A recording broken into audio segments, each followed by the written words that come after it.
Hey, everybody. What's going on? Welcome to episode 4 of The Next Right Step. Is that right? Is this 4? This is 4. Right on. Yeah. And we've got a bunch more programmed. We've got lots of ideas. Absolutely.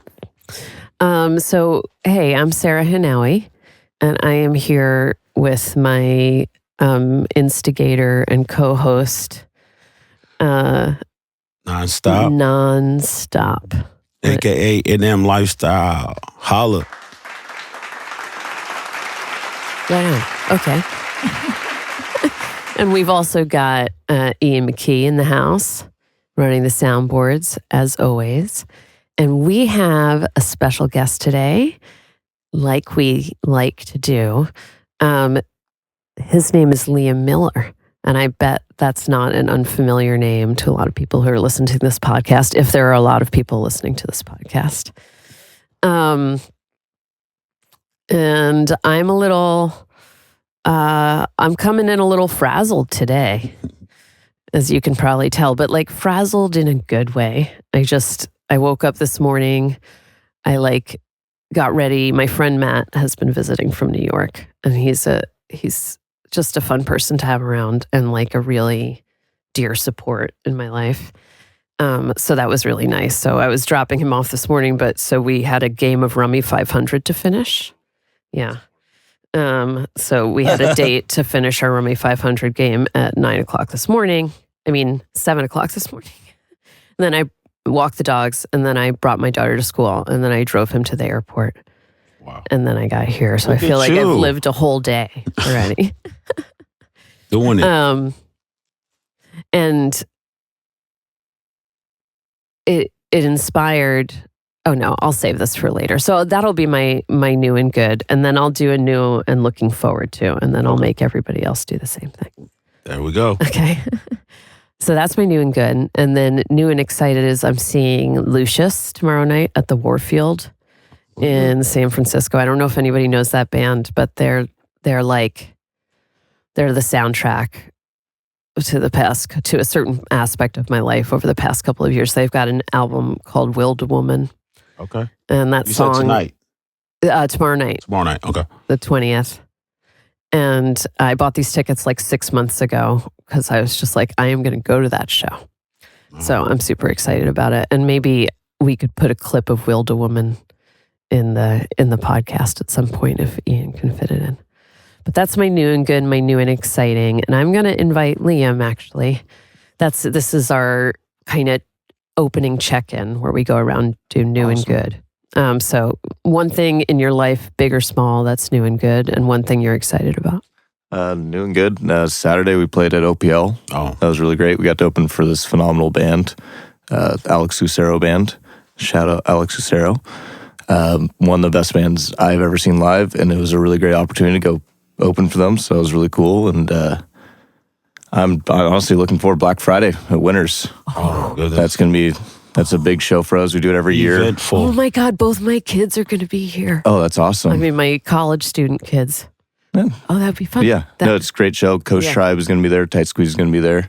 We're kicking off tonight, but we've done it the last couple of years, and it's a nice little. Everyone comes back to town from Pacifica, and right on. That's awesome. Yeah. That's going to be fun. Right in the holiday spirit, which is right after. I'll let you speak on it, but what number are we with the open mic? Oh, this Tuesday is going to be number 200. Wow. 200. Yeah, That is. Those of you who don't run events might not realize how hard it is to get to a string of 200 events and the power of the community you can build over that number of experiences together. I'm so new to it, and it's already so beautiful and special to me. I can only imagine how that must feel for you guys. It's crazy. I mean, really big shout out to Bobby Douglas at Captain Bob. I mean, he started this thing. What a guy. Yeah. And he's really he shows up every week and puts in the work. Wow. I mean, he works full time and goes and picks up the kit, backlines everything, sets everything up, and goes down the night. And I mean, he was at work before I even got up today. So it's impressive. It's a gift. It's a gift he's giving. Like last but night, you I too, came in. you've showed up. Yeah, no, Sorry. No, go ahead. I've been riding that coattail, but Yeah. it's been awesome. Well, though. showing up is a lot. Yeah, no, People have to show up or it doesn't. I get to see the behind the scenes kind of vibe. I got there a little early last night, and sure enough, as you said, you're setting up at the stage, talking to CJ, talking to bartenders, just getting yourself in mode. And then here comes Bobby, hot, and just unloading. Yep. He never asked for help, and I always offer it, but he's just like, oh, I mean, you can, but you don't have to. So yeah, as far as the work ethic, you, him, and then really all you guys, Matt. Let's talk about that. I mean, the history of the band, and I read up on you guys. I talk to you guys all the time. Sorry, one second. Oh no, we're checking in. My bad. New and good, new and exciting. Oh, I'm sitting this one out. You always do. Leo. So doing good is. Sorry, I'm a facilitator. No, I wanted to get into it. No, I'm excited for this interview. I appreciate you, Liam, coming in. Appreciate you, Ian. Always trusty producer, engineer. And of course, Sarah, thank you. My new and good is this community, this podcast. I'm just so excited for, what we have to come in the future and what we're doing now. Everything, every step we're taking is the right one. Got some new little equipment for the podcast and content creation. That's where like my side gig I'm coming into is content creation. Yeah. So this is a super good perk for us because we can go on the street, we can go talk to people, got a new mic, and then I'm trying new things. I did another new and good for me would be I did like a little intern camera operator for my boy Nikhil. Shout out Nikhil. Oh yeah. Deathless TV. He did an interview with so I get insight on like what we're doing. I'm already doing a podcast, so I got to see like behind the scenes, like, okay, this is how it really works. Got to see the camera, which is expensive. I checked online. I was like, we'll put a pin in that. not cheap. But as right here, my guy, right hand man, Ian, he always shows me options that are just a cheaper route, but efficient. You know what I mean? It's gonna work for what we're doing now. Nice. And then we just evolve. So my new and good is new pieces and also just loving the podcast, the next right step. Yeah, baby. Love that. Thank you. All right. So can I kick us off in the way I was thinking about doing it? Kick it. So I'm gonna tell you a little bit more about Matt, who is one of our most faithful watchers. And we met like 11 months ago. I was like in the process of downsizing my house and selling my nonprofit. Yeah. And, like just deep in sort of transition. And I love to walk when I'm like that. So I would take these walks and I'd smoke a joint and I walked down to the waterfront. I lived on the Hudson, basically on the Hudson River. And then up to this little bar at this little French place in town called St. George. Okay. At Snabsynth Bar. And I got there like at 4:30 in the afternoon and I order a martini. And like a few minutes later, this guy comes in a top hat and a jacket and tie, and sits down a few seats down and orders an absinthe. And we started talking, and that's how I met Matt. And we just made like totally fast friends. He was also going through stuff in his marriage. And I don't know, it's been a really supportive friendship. He finds like the work that I do inspiring, and he really shows up for me. And he actually like basically bought me this guitar. Wow. Last week, as sort of like somebody bought him a mandolin 20 years ago, and it like set him on this course toward an artistry that was important to him. Amazing. And my guitar was broken, the pickup wasn't working, I had to borrow every week, and I was like feeling super uninspired. And he like supported me in getting this guitar. Yeah. It's beautiful. And we got it at this little place called Rivington Guitars in the village in the city. Last time I was home over Halloween. And he was like, what are you going to name it? And I said, I think I'll name it Sophie because that's my great aunt's name. And my car, the Volkswagen ID Buzz, the voice that they have in the car, like the Siri of the car is called Ida. And Ida, I have a great aunt, Ida. and her sister was Sophie, and my grandmother was Lily. And Lily died when I was like 9, and I don't know, she had ALS, so she couldn't talk for like the last 5 years. This was just kind of a mystery, and reputed to be not very nice person. And I don't know why I'm talking about all of this, but anyway, I've been reconnecting with Lily in my heart and my mind lately. And so Sophie Gerber is still alive. She's 106. Oh, wow. She's survived COVID twice. My Aunt Sophie. And she wrote this book when she was like 103 called The Trunk in the Attic. And it's Memories and Musings of a 100-Year-Old Broad. I love that. I love it. That's awesome. And hold it up like for a little longer. Hold it. It's available on Amazon. It's kind of awesome. Apparently, my great-grandparents ran a candy store in a subway station. Wow. A 24-hour candy store in a subway station in New York City, and ran a bookmaking operation in the back. And all these gangsters were coming through all the time. And so she's got some really amazing stories of also dating, like right after World War I. Yeah. When the sailors were back, and kind of her just also as a Jewish immigrant woman, you know, what it was like then. It's pretty fascinating stuff. 106, you say? 106. And she's still alive. She's still alive. There Stories. she is at 106. I'm gonna check that. Yeah, I was She's like, I want to read stories. that. She's got some stories. Oh, for yeah, sure. and there's cool pictures in here. I'll open it to one and show you guys, and then I'll move on. But yeah, these are like my family members in here. My dad's in here. But this is that's my grandmother and grandfather. These two that I'm pointing to. Yeah. I'm passing it to you. Oh. You can snap a pic of it if you want to Yeah. put it in the video. Yeah. Oh yeah, cool. I'm gonna do the yeah, maybe little we edit. could piece it in later. Yeah. Yeah. Anyway, so all of this to say That's crazy.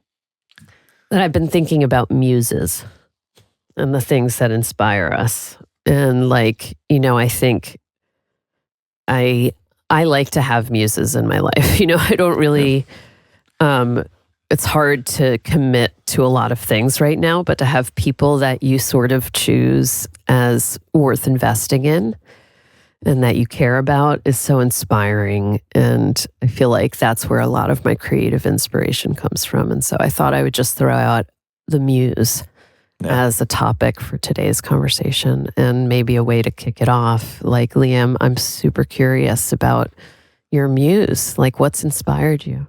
It's inspired, like as a songwriter, or just in general. Or well, I mean, I think you're of interest to me. Not just like maybe that's a weird thing to say, but like I find you interesting because you're very present as a musician, but you're also super present as a community member.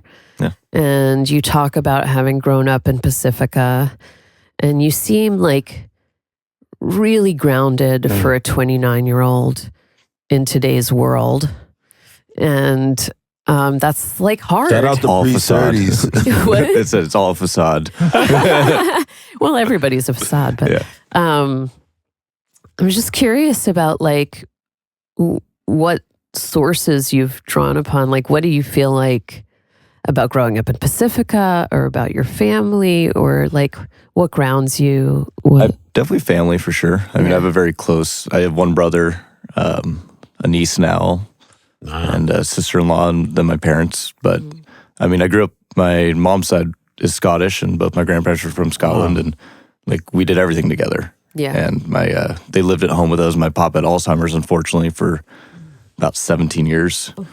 But I don't know, to just growing up in a family like that, like you get to see like the vulnerable side of people, and there's always been this thing that my parents have allowed me is to express myself and to be myself, and they've never really tried to pressure me otherwise, and that's been a big thing in my upbringing where like they're my best friends. I can tell them anything, and there's always just a place of love. So I think that definitely helps. That's kind of amazing. Yeah, no, I feel very blessed in that sense.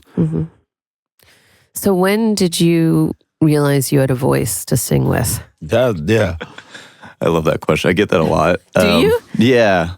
I mean, It's because it seems so natural coming out of you. yeah, I mean, I guess I grew up kind of singing. Yeah. And like I said, I grew up playing music. I've been playing piano since I was 6 or 7. Yeah. My parents made me do marching band. Like I hated it the whole time, but I didn't. It was like all my friends were in it. It was really cool, but I never wanted to practice. I never wanted. But I think when I was about 18, I realized you couldn't bring a clarinet or a piano to a party.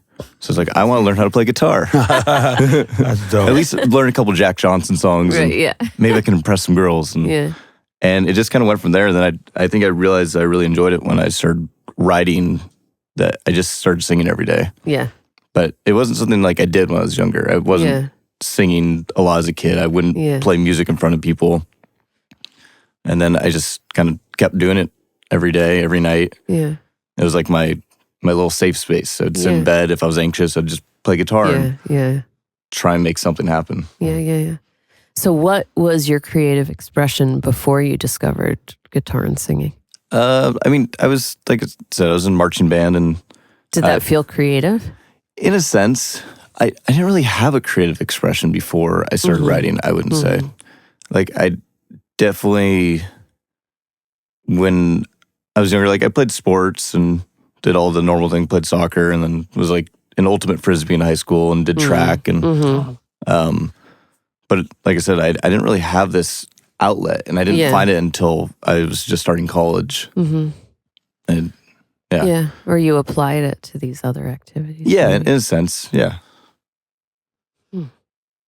Here's a question. Here's a part 2 for the inspiration part. What's the first song you ever learned to play? First song I ever learned to play, outside of playing piano, like as like a singer or as a. I would say, like as a, maybe like, you practice. I think I learned a song by Blind Pilot. Okay. My brother was a huge Blind Pilot fan. I don't know if you guys know Blind Pilot, but kind of mid 2000s, very soft singer-songwriter kind of style. I learned that, and I think I learned, like I said, a couple Jack Johnson songs. Okay. Now, do you still remember them? Yeah, I could still play them. There we go. Yeah. No, they're still in there somewhere. It's there. Yeah. Well, what's the first song you wrote? The first song I wrote was when I was 18. I remember this one really directly. Like, I was sitting in my room, and it was about my Nana and Papa. And my Papa with his Alzheimer's, and like watching someone have Alzheimer's for 17 years, you really get to see like their true nature and who they are. Like usually you get like the people will have these like outbursts of anger and things like that. My Papa was the sweetest human being throughout all of it. And so I wrote a love song about how even at the end when he couldn't talk anymore, that he still looked at my Nana with just like this pure love. Yeah. And so I wrote the song for my Nana and my Papa. Yeah. You share a couple lyrics with us? I would have to. I haven't played it in a very long time. Isn't that shocking? Yeah, I hate like that. I could definitely tap into it. Yeah. But do you have all your songs written down somewhere? yeah. I mean, in many journals. Right. Like I stumble upon them all the time where I go, oh wow, I forgot. I love that I that. wrote that 10 years ago. Yeah. So do you have a practice of sitting and writing? Not a very disciplined one. I was just actually talking about that last night at Open Mic Night, where that's something I want to get better about. About the thing of just writing for the sake of writing, but it's usually a moment of inspiration, a moment of emotion, and a feeling that I just need to get this out, whatever it is. Right. I'm asking you this on camera. I've been wanting to start a songwriter circle at my house. Oh, cool. I've got a piano in the living room, and I'd love to get people together to just like work on whatever songs they're working on. So That's I'm a really cool throwing concept. that out that Yeah. in case you're interested. No, Maybe we could get, if we could get 6 to 8 people together, it's nice. And then there's a little accountability. You can Yeah, no, definitely show up accountability. with something. Yeah, accountability buddies. Yeah, accountability. Hey. Yeah. That's like a great, another outlet, like obviously you have an emotional connection with your music. I mean, you're writing, your first song is about your grandpa, or your loved one, your family member. But more on the technical side of it, like when you're doing a song, you're writing it, is it lyrics first, melody first, or just all chaos like I did? This is also a topic that comes up pretty often when people ask, and I don't have like a very set, like sometimes it's a chord progression, sometimes one of my favorite ways to write is I have a line. Like, if you guys know some of the song, like "Don't Get Lost Out There." Yes, it was just love I that had a song. line, "Don't get lost out there," Yeah. and I didn't know how to use it or what I wanted to do with it. Yeah. And one day Awesome. I just had a chord progression that, Yeah. and I remember it just slipped in. I was just ad-libbing and I mean, that singing song till- is amazing. It's electrifying. It blows up the room and the setting, and I love the song. So yeah, well, hearing about it is like the origins, how you get to it. It's amazing. yeah, and a big part of like, I mean, the song is a lot of it's the band too. Yeah. Like, I mean, if you heard it when I first wrote it, it's a very Yeah. soft, very slow song, and I remember coming. Shout out to my band because they're the fucking best. Shouldn't swear, but Yeah, it's totally fine. but like I'll bring a song into the studio when we're practicing, and they allow me to express this, and then they just start adding in, and Yeah. that's part of the thing that I really love about them is that they're all so talented that I trust them Yeah. with my safe space and what I've brought to them, that they're going to do their part and create this whole different dynamic. For sure. And it became kind of like this sad longing song about someone that I missed, of like an ex-girlfriend, to this like kind of like this powerful like almost Right. love statement For by the sure. end. And so you have that guitar solo where they're doing the running. It's like this excitement about, you know, things might have not worked out well, but in the end, there's still this love and this thing that we share. Powerful. Yeah, totally. As a performer, I mean, I know I'm not at your level. Nah, I wouldn't say But- that. That's- But my point being, I know that I like sometimes it's easier than others to connect with a song as you're performing it. yeah.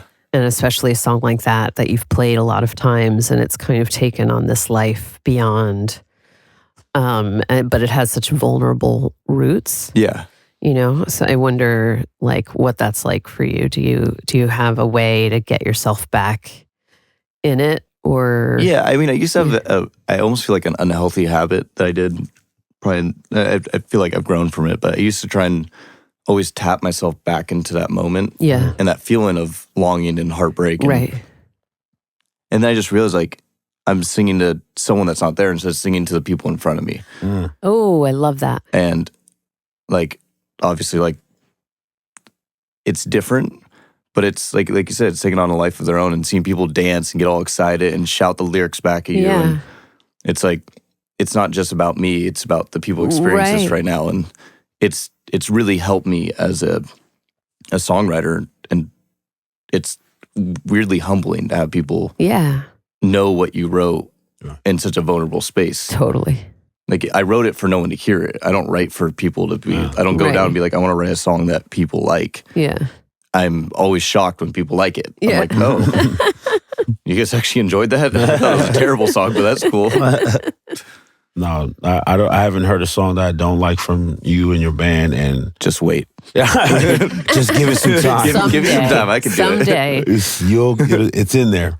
Well, that's actually a funny thing. Like, you know that there's certain this is going to sound like a big switch of gears, but it's not totally.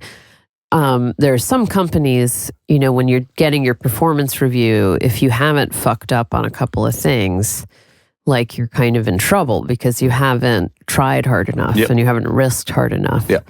So just taking that back to the songwriting, you know, and not writing for people to like it. It's like in terms of growth, like how do you push yourself to try new things and to be risky in your, or do you?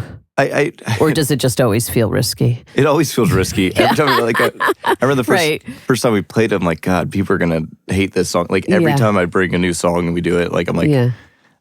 I often don't go and go, wow, everyone's gonna love this. Yeah. There's a song that we don't play very often that's going to be on our bigger project that we're working on our album called New Condition. And I played it a few times at Open Mic Night, but it feels more of like, I think you brought it before, like more of just like an acoustic setting where it's just me and a guitar Yeah. in a very quiet room. Yeah. And it's developed into a bigger band sound, but it's like Winners on a Tuesday when everyone's all hyped up. Like Yeah. I'm not like, well, I'm going to bum everyone out right now. Like Yeah. I'm like, oh, these Like I people do. want no, not like No, you I'm do. just teasing. Yeah. Just stop talking about me. But yeah, it's hard because I do want to go through those experiences, but I'm also Yeah. like, I also want to give the people what they want. And Right. That's and- right. I don't want to try and be like, it's like I said, it's not just about. But you know what? They might really love to see you vulnerable, and you might give them something they need, and not just like, yeah. It's interesting what you're that giving them what they want. Yeah. I could say this about like your band and your brand is you've definitely invested like, and there's a trusted following and group. Like for me, my personal experience is like whatever you bring in, I'm gonna love it. And so let's talk about OPL. Like how, like I know you shout out to Alex, but what was the whole lineup? What was it was you? So it got kicked off with Alex Lux, and if you guys know Coast Tribe, they're a I do know Half Moon Coast Bay Tribe. based band. Big shout out to them. Some of our best friends. They're gonna be playing at the Black Friday show. But Alex plays guitar, phenomenal guitar player, and he does this kind of. I'm the worst person for describing this, but he kind of does like almost like he takes his guitar and almost makes kind of like house music kind of thing, and that was really cool. And their saxophone player Caleb, who plays with us every once in a while, he played with them, and they just got everyone dancing. They kicked off like that, and then we got up and we were supposed to do a 45-minute set, but we got up early, so we got a little bit longer and Nice. got to kind of really enjoy that. But yeah, no, it was a phenomenal night. Okay, here's my new Bay Area person. What's OPL? Old Princeton Landing. So you know El Granada. Oh. Okay. Shout out to Brian. Okay, yeah. Tell me about the place. It's right down in the jetty. Yeah. It's a kind of like a music venue, but also kind of dive bar kind of style. It's where all the Maverick surfers go because Mavericks is right there. Okay. So there's all these like old guns up at the top, like the long surfboards that you ride Mavericks. Yeah, not actual guns. Yeah. And they have a really beautiful outdoor stage that Amazing. fits, I think, about 450. So they'll get big acts that come through. It's one of the better venues along the coastline. Oh, that's exciting. Yeah. I'll check it out. Like even the camera shot, like when I didn't get to make one of you guys' shows, but somebody was filming from the audience, and just the lighting on behind you guys as you guys perform. I'm like, it is a great Alex venue. Lux doing it. Oh, he put that He was together? doing the lighting. Oh yeah. my goodness, that guy's doing it all. Oh yeah. I went for the reggae lineup. It was my cousin Elijah. Shout out Elijah, showing up at ENT. It was Coast Tribe. Tight Squeeze was in there, and then another band, Rebel. I don't want to mess their name up, but it was another band in there. Yeah, it's their 420 show they do. Yes, and it was a vibe for sure. So I'm looking forward to all your OPL showings. I'm going to be there. I know we talked last night about some Santa Cruz deals, like some connections there, and you know, it's just going abroad, moving around. Yeah. And the earlier version of me, when I met you, I was like excited. I was like, man, and I love that I've seen the growth within these past years with you in the band, and you're doing exactly what you're, you know, the direction is going how you want it. And that's super important for artists and musicians out there. Go at your pace. Yeah. Do it at what you know in your vision. Yeah. Trust your vision. So I'm glad you didn't take my advice 3 years ago when I had a Pacifico in my hand. Hey, I mean, you were one of our earliest supporters, and that's something that like bottom of my heart I really appreciate. Like at a place where I was very vulnerable, and not feeling like I was good enough to be doing what I'm doing right now. For sure. And I still go through that, but you would come in and you were immediately like the number one hype man, and it just felt like I was like, wow, this guy really supports what I'm doing, and that's really cool. How far do you guys go back? Leo and I probably met about 3 years ago, right? Yep. I would say. Right at Winners, open mic. Yeah. Right on. Like pretty early You stages. guys met at the open mic too.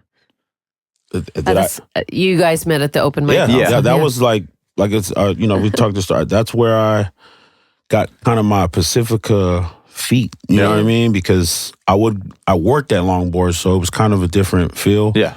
I mean, I have longboard stories, but when we would go out, me, Ian, Justin, and then just all the crew, we would find ourselves at Winners, and then we became it was just like a thing over there. Shout out to longboards, Longboards, because I had not because it's a fun place and they're working hard to keep the music scene alive in Pacifica too, which is awesome. I had so much fun at open mic at Longboards this week.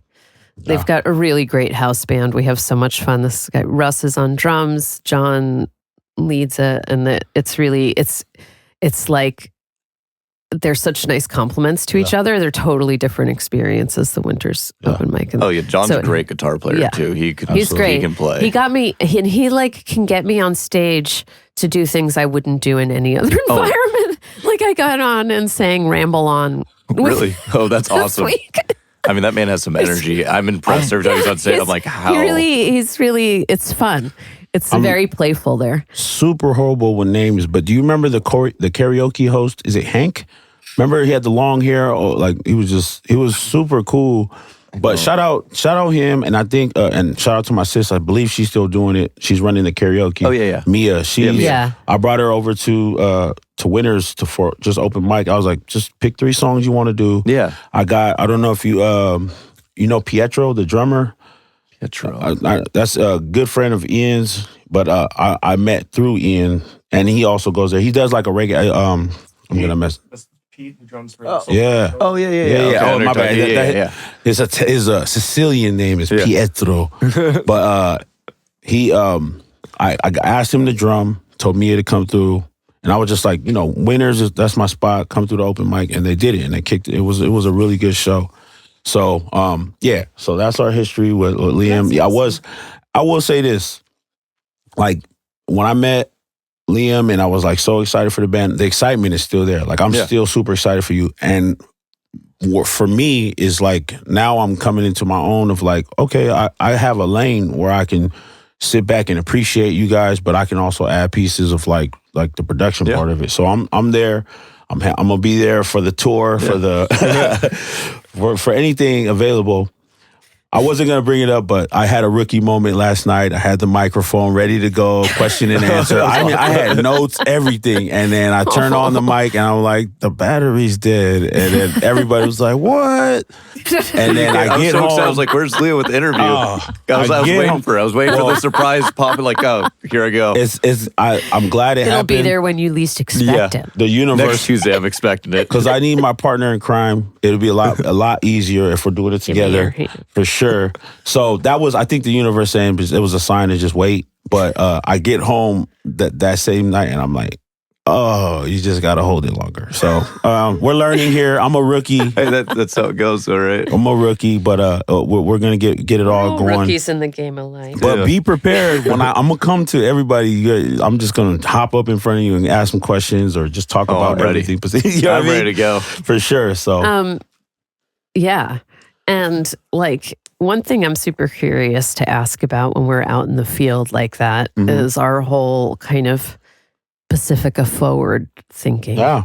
And I'm curious, Liam, like, I guess this is like a 2-part question. Like, A, what was it like to grow up here? And B, from where you sit now, like, how do you see Pacifica evolving in the next 10 or 15 years? That's a good question. Cue mind-blowing. Cue mind-blowing. Put the explosion on right now. I'll start with growing up here. It was a very different town. Yeah. Much more quiet, I would say. I mean, I don't think a lot of people really had discovered Pacifica yet. Yeah. When I was growing up, the Bay Area joke was it was Pathetica. Oh, that's what everyone would call it. And like, oh, you're from Never Pacifica. heard that. Oh, yeah. Ew. Like, there's Bay Area maps you could see, and everyone, like, different names for different cities. And yeah, it was Pathetica. Wow. And growing up here, That's I really to put the explosion for my mind right now. But like growing up here, there wasn't really. It didn't feel like a lot to do. Where like compared to a city, like there's no mall, there's no place where people go. So like, I was one of those little bratty kids. Like, oh, it sucks here. There's nothing to do. But I grew up mountain biking. I've gone into surfing when I was like in my late teenage years, and I started to appreciate it for the nature and like what it was. And then it really took me leaving after college, and I went on the road rock climbing and moved into my car. And when I came back, I was like, wow, I used to hate this place. Yeah. Like, how spoiled was I to not realize like how unique and beautiful this town is compared to so many other places in the world, right? Where'd you go to school? I went to SF State. Okay. Gators. SF Gators. Shout out to Gators. The answer B, it's hard to kind of gauge where I think the town's going, but I do love seeing the growth. I really feel like the community's continuing to come together. And I'm seeing from a lot of like the local business owners, which I really enjoy, like CJ for one. Yeah. Like he shows up to every business in town, Yeah. Right. supports everyone, Yeah. is always there and making just the energy better. Yeah. Man. Like I bartend at Nick's in Yeah. Rockaway, which is one of the oldest establishments in the Bay Area, let alone love Pacifica. Nick's. Love the Coming up on 100 years. But just like seeing all the community members and people that own Yeah. businesses come to one spot and they Yeah. all talk with each other, they all know each other, and they all support each other. Yeah. Like it's really awesome. Like we have Robbie is opening that spot right next to Nick's, where Rock and Rob's used to be. I don't know. You'd probably know Rock and I Rob's. do. Yeah. It used to be like an old hamburger joint. It's supposed to be like Where? a 60s. It's right down the street from Nick's. I'm trying to think of the name of the street, but Okay. I don't think know. I it's- have to go. I can't remember exactly Is what it it's called. But past the, like toward the Moonraker or away it'd from be, the Moonraker? if you're driving down, you take a right before you hit Moonraker. Okay. Yeah. All right. But it's on like- that road. yeah, it's Okay. Yeah. It's going to be like hot dogs, hamburgers, Oh, awesome. but it's like an old 50s style. Like you think of Yeah. the Fonz in a Nice. jukebox Yeah. and their kind of style. Nice. And just people like Robbie that really add to the community and continue. Yeah. When is the opening? They just opened. Oh, it's open. Oh, It's awesome. Just opened a couple days ago, Right. yeah. Okay. We should already- go it's do up and some running. chatting over there at some point. Definitely. Yeah. Any chance or excuse to go grab a burger, I'm going. Hey, you guys got to get Robbie Bancroft on this. That's Mr. Pacifica. Oh, Robbie Robbie. Oh, so Bancroft. that's him. Oh, Oh, okay. yeah. He okay. and, he and Steve opened it, I think. Yeah. Yes. Okay. Absolutely. I've heard that name. Yeah. Yeah, and another woman I'd love to bring on the podcast is Anna, who ran Seaweed Holistics down in downtown Rockaway, and then Okay. she had stuff at Rockaway, and she started up the Rockaway kind of business development thing. Oh, cool. But yeah, I mean, I guess I'm curious. Like when I look at Pacifica, I see some risk, you know, because yeah. of the waterfront, and so much of what we're talking about is right there at the water. And you know, I've talked about this before, but just sort of like the raw nature of the town and the accessibility of the water to anybody, you know, who can get down after work for a little while to watch Yeah. the sunset, you know. Oh, yeah. Like,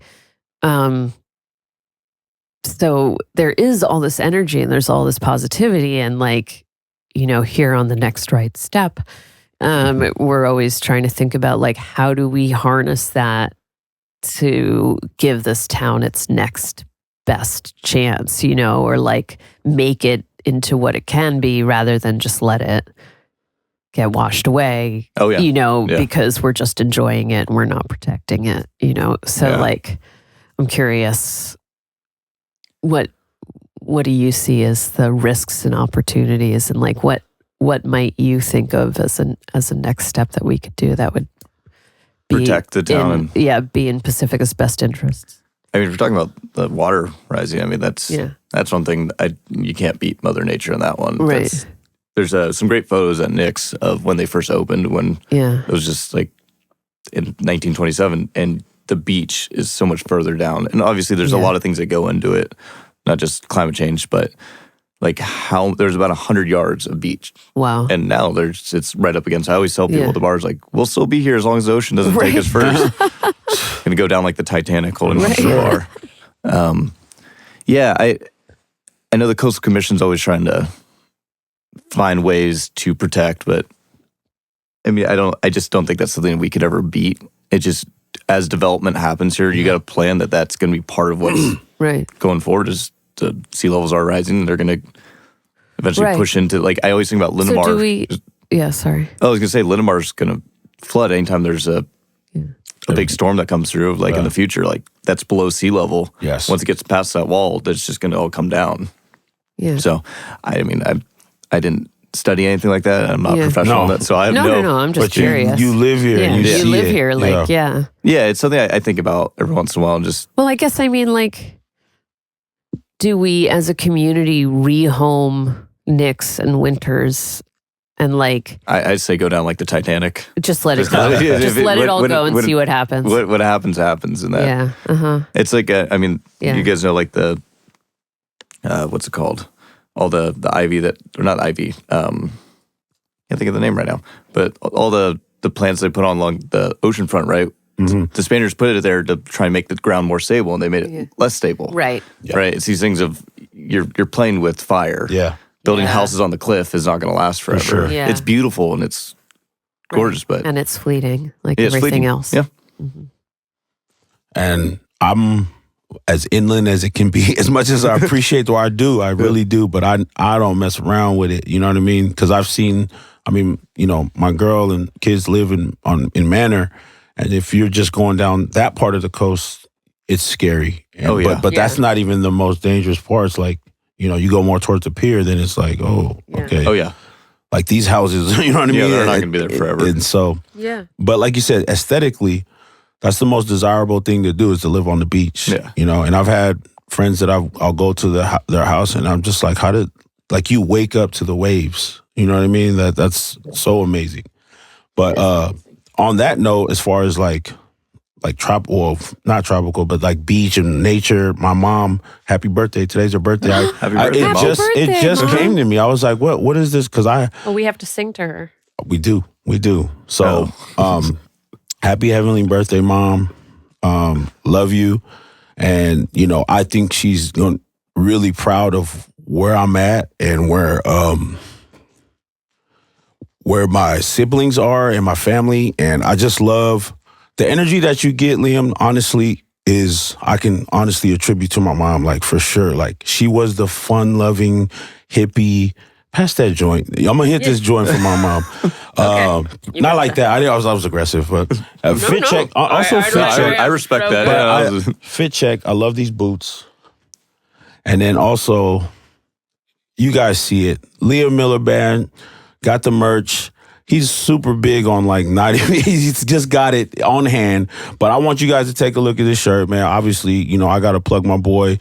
Shout out Justin, man. He's doing designs. He's doing his own thing. He's one of a kind, one of one. And, Ian's my first friend in Pacifica.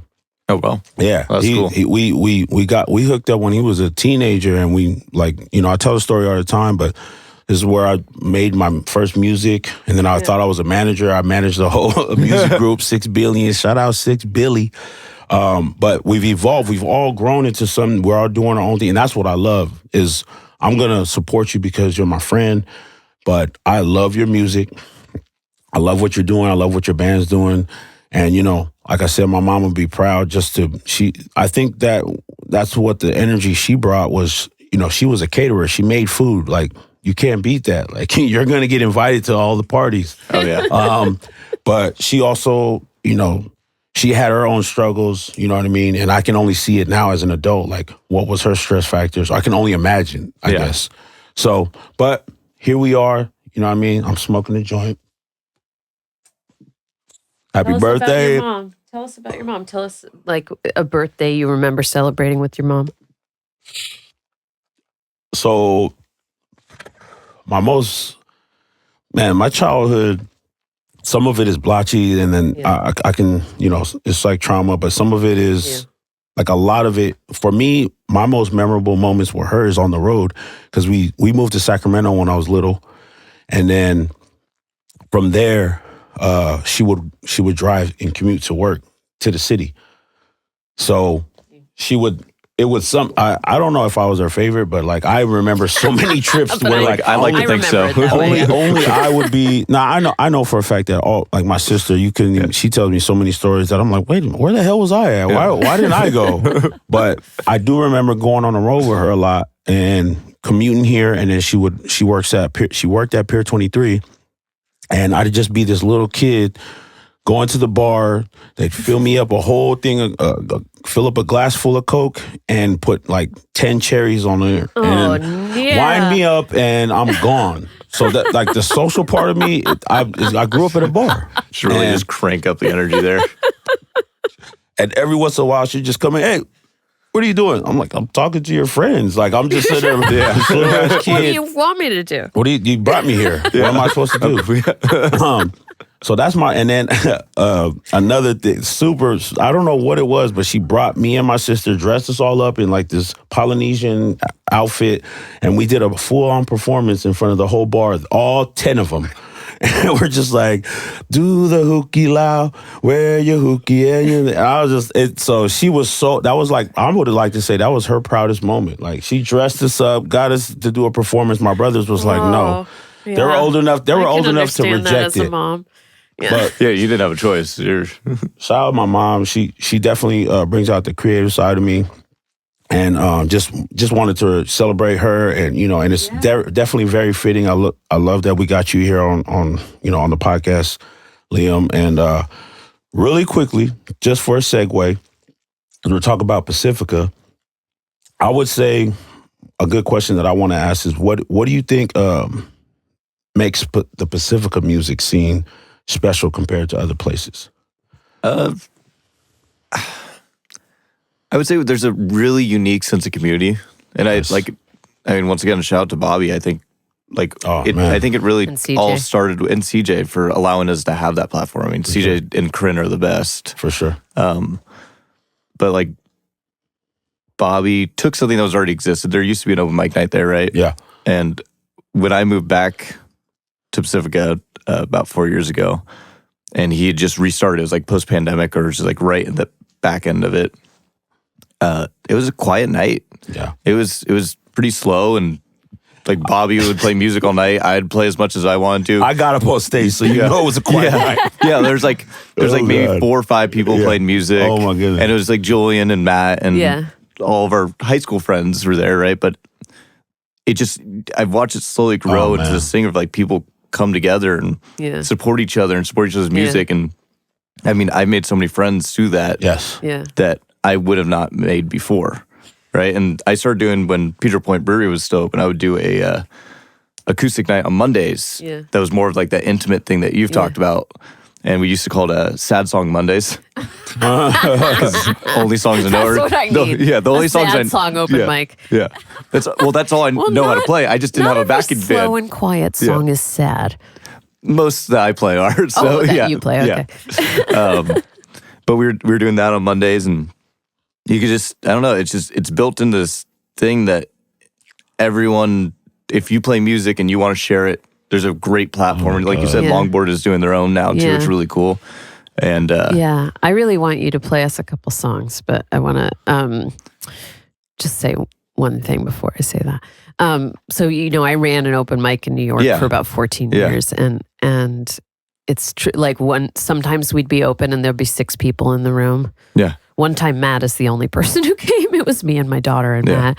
And then other times we'd have 80 people. yeah, People would drive from Albany, which you don't know is a 3-hour drive. And sometimes the community's really vibrant and Yeah. sometimes it's quiet. But what I love is too that it lets music be alive in your life, even if it's not your occupation. absolutely. And we tend to think that we can do one thing, and the idea that you can have an avocation and an occupation, and Yeah.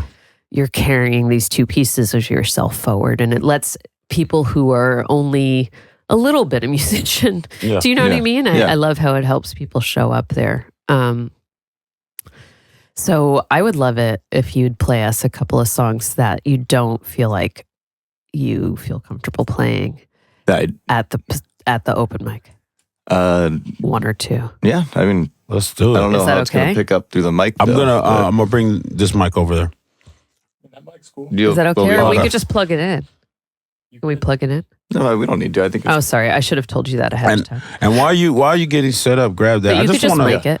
Or Shout just do it out- acoustic. Just back up Yeah, yeah. and just let it record it. Lee, just- can you grab me that capo off Gotcha. the top of that, though? Cool.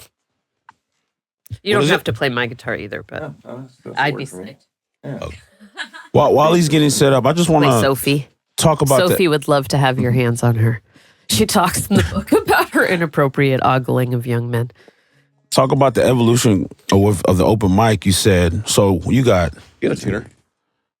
Liam Miller Band, obviously. You got Coach Tribe. You got Tight Squeeze. You got Liquor Store. You got Nisa as her own artist. You got Extinguisher. Those bands were all pretty much born, or if not groomed at Yeah. the winners, the open mics. But it's not excluded to how they came about to winners. You know what I mean? So I just wanted to shout that out, man. Shout out all those bands that come through because they really put on a show. You want to talk about free? I've always, every time I walk in, I was like, that should be a little bit, you know what I mean? But they don't budge. They love it. It's a free show, and it's always amazing. And shout out Longboard, got all the music out here in Pacifica for sure. Yeah. Yeah, and just showing up for each other and showing up for community. I love that. I can just sort of, I don't have to make a plan. Yeah. I can show up, and you got a place to be. Let's people do to it. be with. I was not planning on doing this, so we'll see how this goes. Thank you. Thanks for the pressure. Oh, sorry. Oh, you're all good. You don't have to. No, I can do it. You want me to I give did you want a to give way one more out? shout out to also to she's not here anymore. You haven't got to see her play. She actually lives in New York now, but Casey Hill. Oh, I was one of the most beautiful songwriters, singers you'll ever meet. Wow. Yeah, she lives in New York now, but she was part of like the early days with us, and yeah, Casey find her Hill. on- yeah, How do you Casey- spell Casey? with a K. Kasey or Cey? CIE. Oh, C. Yeah. Kacie. Yeah. Yeah. What's one of the best last name? Hill. Hill. Hill. It's like Casey Musgraves. All right. Well, this one's called New Condition. This is the song that I was saying that we can play, but I usually don't play. So I'll give this one a shot. Thank you.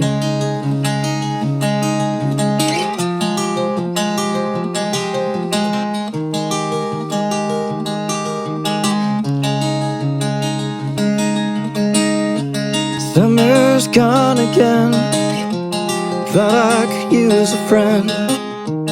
Guess it all depends on love. How we open up just to give enough. I never thought we'd feel this way. So we strain out our tongues, bite our lips and run from all the pain inside.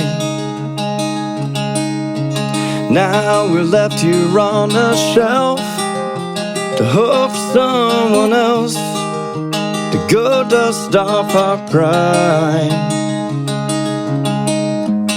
How we try to perceive everything we see, the answers in our heads.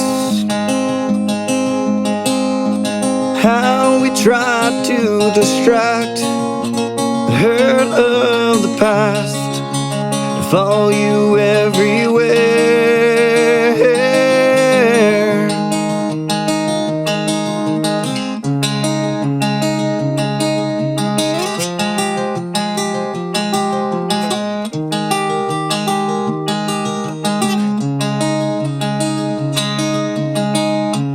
So we change our ways, just another day, and hope the lonely moment passes.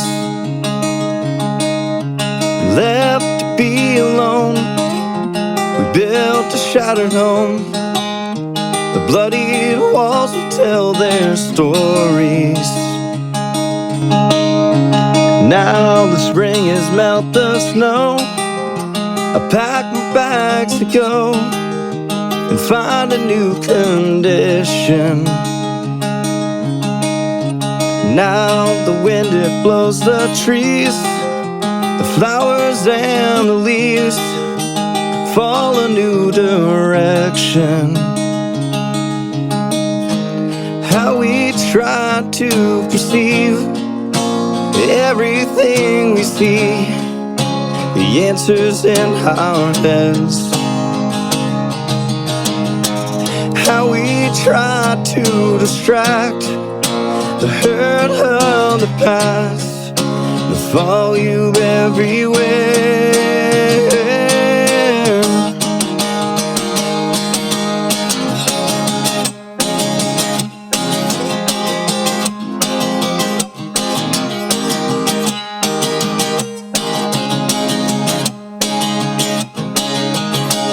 Look at what we made, a loving renegade. We burnt this whole place down. What's left to know? With no heart to show. It's time we leave this town.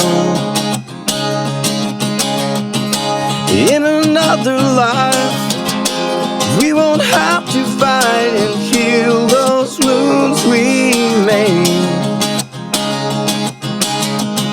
And if the moment's right, we can find the time to share the ways we've changed.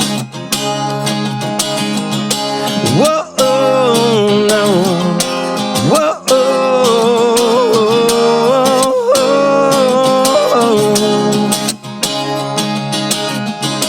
whoa, no.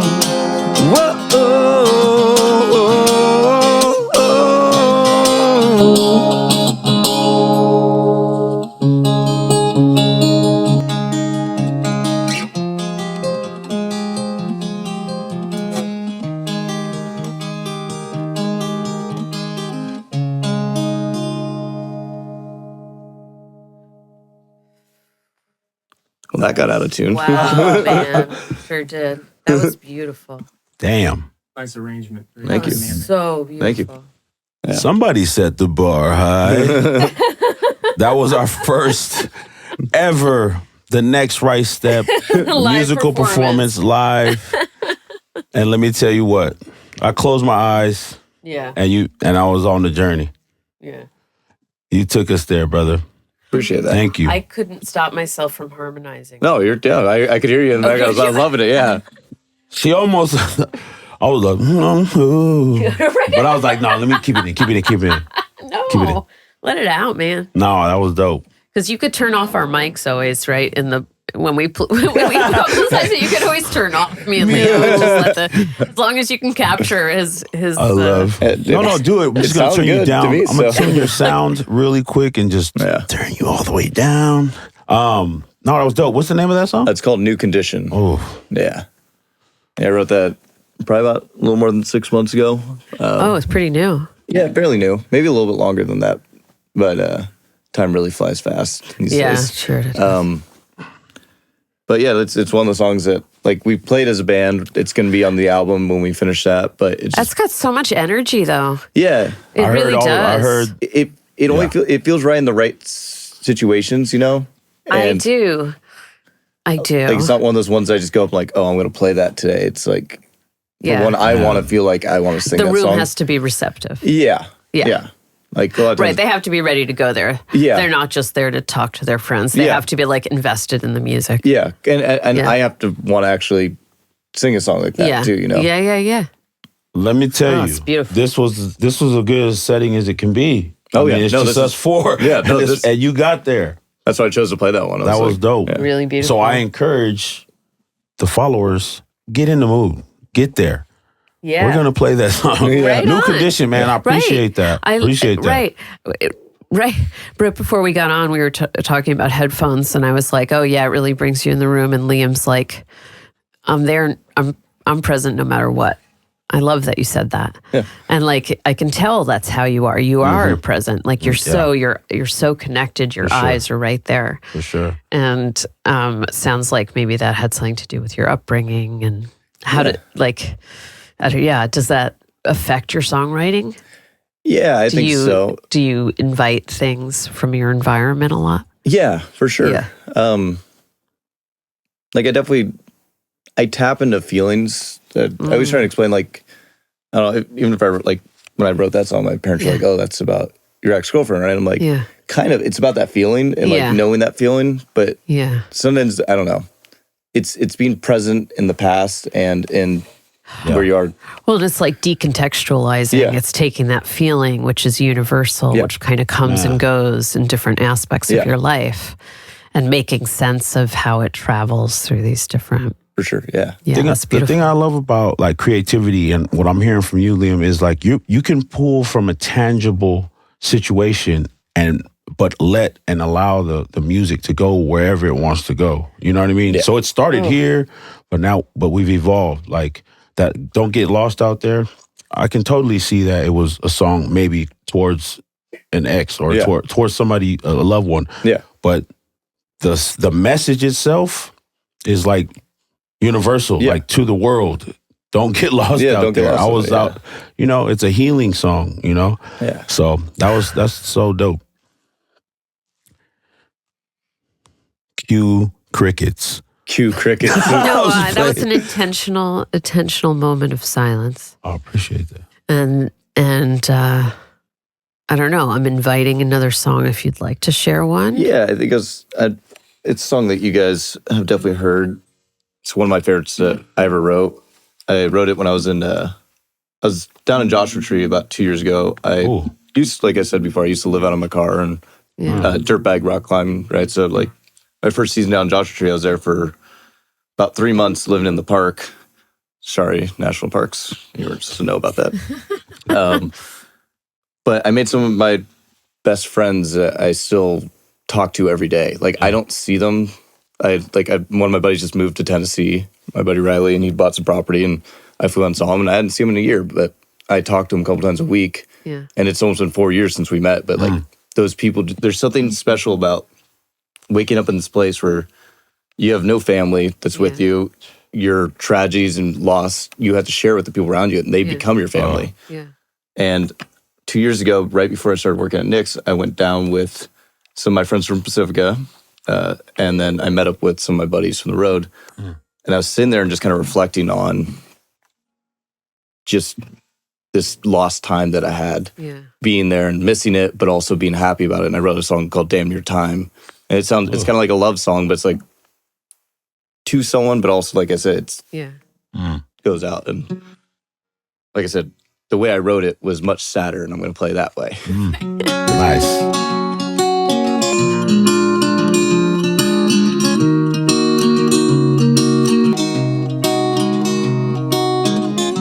Just a moment, maybe a minute, think I'll lose my mind. A dimming headlight, an empty highway, my words can't make it right. So do yourself a favor, don't try to replicate. You'll be home in damn near time.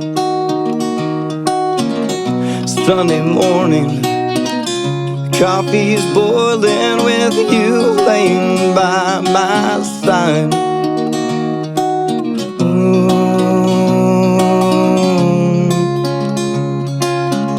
A turning stomach, an empty driveway, but someone left the porch light on.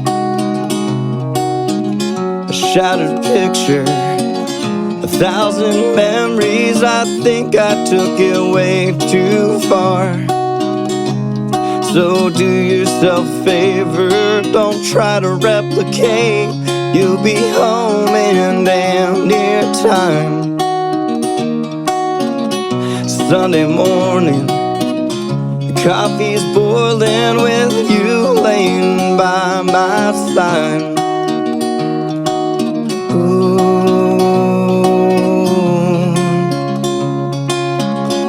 Found your old clothes in our dresser while listening to Lady May.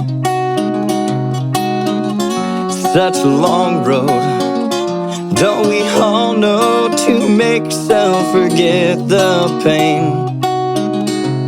So do yourself a favor, don't try to replicate. You'll be home in damn near time.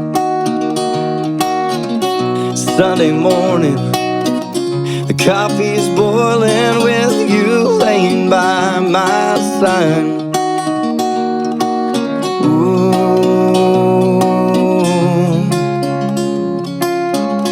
Our two children playing card games like we used to do all night. Maybe someday fix this heartbreak and find a way to treat you right.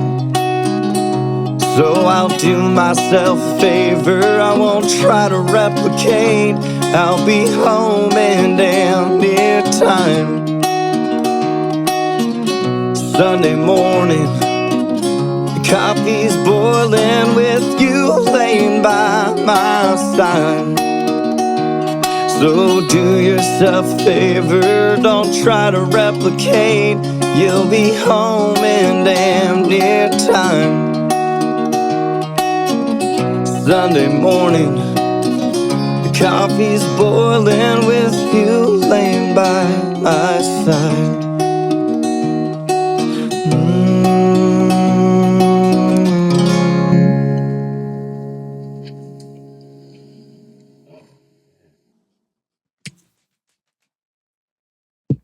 Listen, acoustic album coming soon. I've heard that song so many times with the band. Yeah. I love it. Like I said, they're very different songs, Wow. and that's the part I Do love. I want to harmonize with you? Oh, go ahead. You're more than welcome. I want to. I got to work it out. Okay. I'll work it out with you. Okay. I'm gonna do some tight Oh, my harmonies God. on those melodies. That's so beautiful. Yeah. No, it's Thank you for waking me up in the morning, God. Yeah. I'm listening to Liam Miller with a cup of coffee. yeah. Oh. Sunday morning. Oh, you're lit. Wait, there was a line in there that I Man. wanted to come back to. Go. Do yourself a favor. Don't try to replicate. You'll be I'll home. be home in damn near time. Damn near time. Then what does it say? Uh, Changes every verse, I guess. Well, that's the chorus in it. Yeah. Yeah. So, well, I mean, the last, the normal is, so do yourself a favor, don't try and replicate. You'll be home in damn near time. Sunday morning, coffee's boiling with you laying by my side.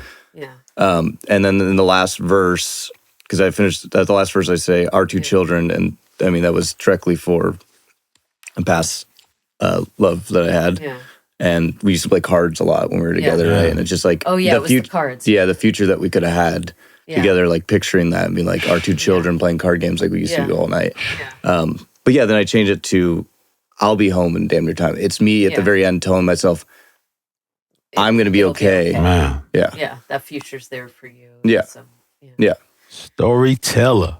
Wow. I'm telling so it. beautiful. I love it. And it hit me like the playing cards, like me and my sister played cards Yeah. always. And that's like the sign of a good friend is I can just sit down and play cards with them. And Yeah. I don't know, I love that. And I mean, what a gift you have. Mm. What Thank a you. gift you have. I feel like we are at the start of something. And I mean that sincerely. I feel like we're in on something. I appreciate that. Before it fully actualizes. And I guess so, like, I'm thinking that maybe we wrap up a little. I have a wrap up question, but Yeah. usually you have something else to say. I just after, wanted to so- say, just quickly coming off of the song, I really, really get to appreciate you as a writer. Like, Yeah.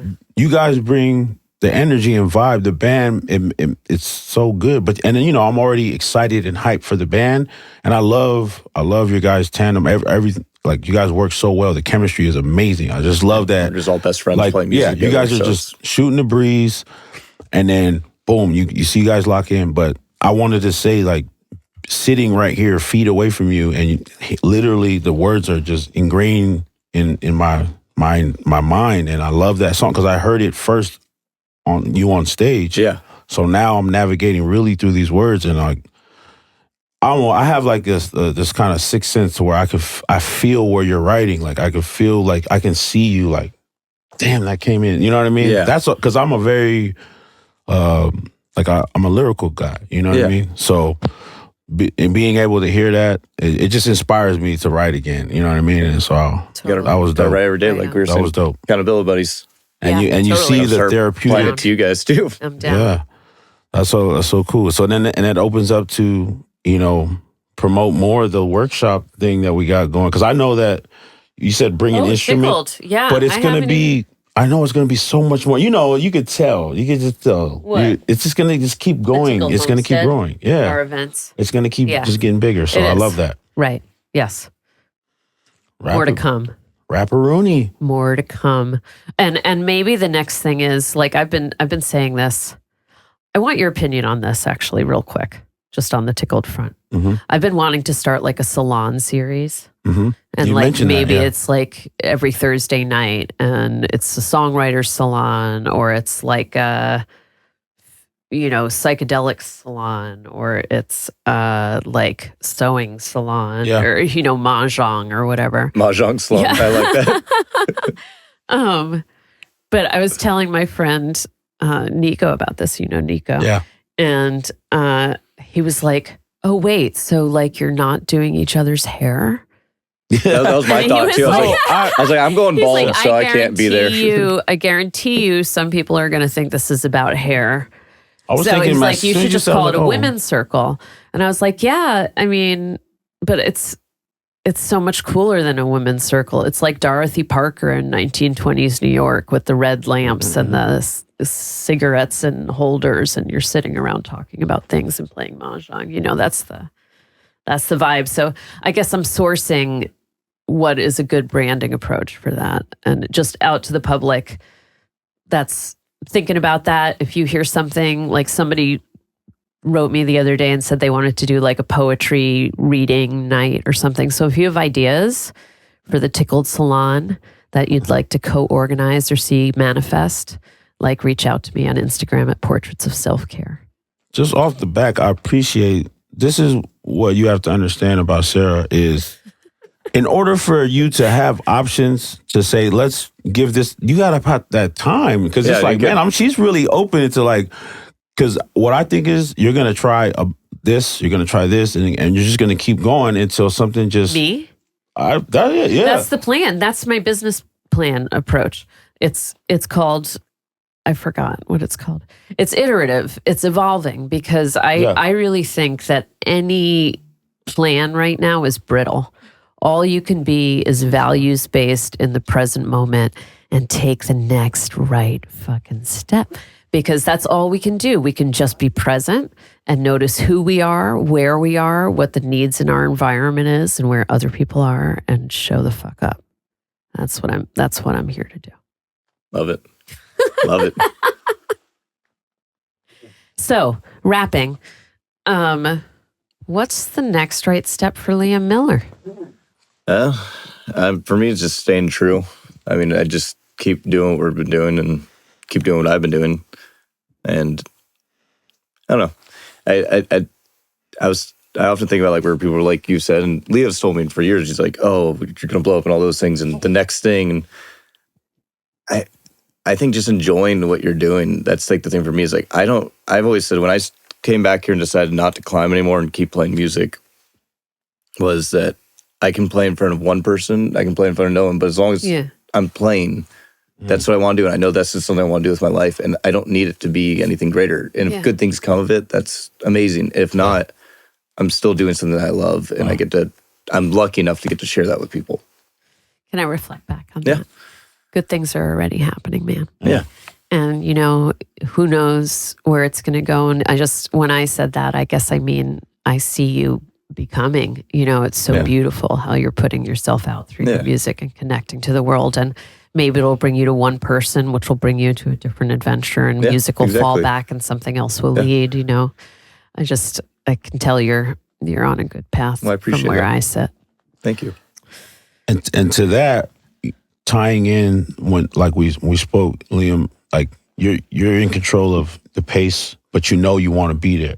So just continue on that path, because like I said, when I was like this super zealous, do it, man. I think it was something inside of me that, because I was not seeing myself progress or grow. So I was like, being a cheerleader, and now I'm my own cheerleader. Like all that stuff you're telling people to do, why don't you start pressing the button on the checking off things that, and now here we are. You're doing it, full circle. Right. And now I'm talking to you on the podcast with Sarah, you know what I mean? We're manifesting it, we're realizing it, and we get to sit back and appreciate it in real time. And that's what, going back to you being present. You're here, you're enjoying. Speaking of Thanksgiving coming up. Yeah, man.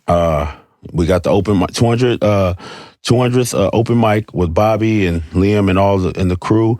And then you got right after Thanksgiving, the Black Friday event going in winter is going to be huge. Oh, yeah. I advise that you show up early.